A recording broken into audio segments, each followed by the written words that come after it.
oi nè xiêm hiểu chun đa lẽ ngày tì pram ngày ni nhom sum bật về đa lên thọt là hôn lòng pin tù sạp ở hơi à pe thọt á ọt bàแต่à pe cắt bản đằng prang to su na nhom cắt vlogนึงอ่ะพูvlog nhom class ซ้อตั้งឆ្នាំ2014ញោមអត់កាត់ Guys, I'm not completely useless.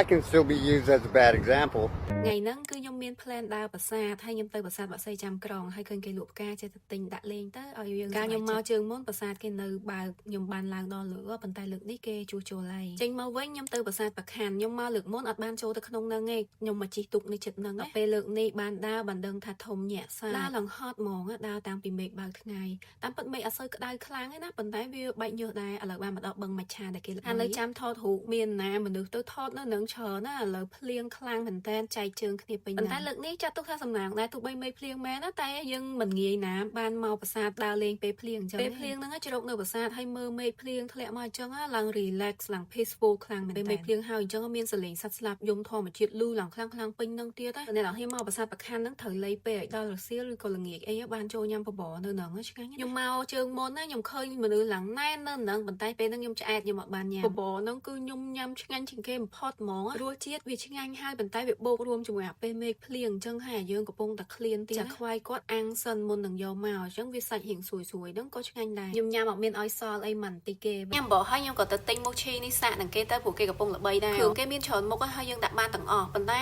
ដាក់គ្រប់មុខពេកវាវល់វិញអញ្ចឹងអ្នកនរគ្នាចាប់មើលរសជាតិអាណាត្រូវគ្នាចាំម្ដុំហ្នឹងគេលក់ 10000 ហើយធំណាបុកហ្មងនិយាយទៅមកឆ្អែតបាយតែយកទៅញ៉ាំនៅផ្ទះហើយជិះមកតាមផ្លូវឃើញគេលក់ក្រូចមកឡើង1ឡានក្រូចទុំមកថ្មីទិញក្រូចបាន2ផ្លូនំនេះខ្ញុំទុកយូរពេកដល់អញ្ចឹងសាច់នំវាឡើងហឹងដុំបានពេលអាស្នូក្នុងយើងដាក់ច្រើនមុខពេកទៅវាវល់ចូលគ្នាអត់ដឹងរសជាតិអី vlog លើកនេះចាប់មែនតើហើយបាយបាយ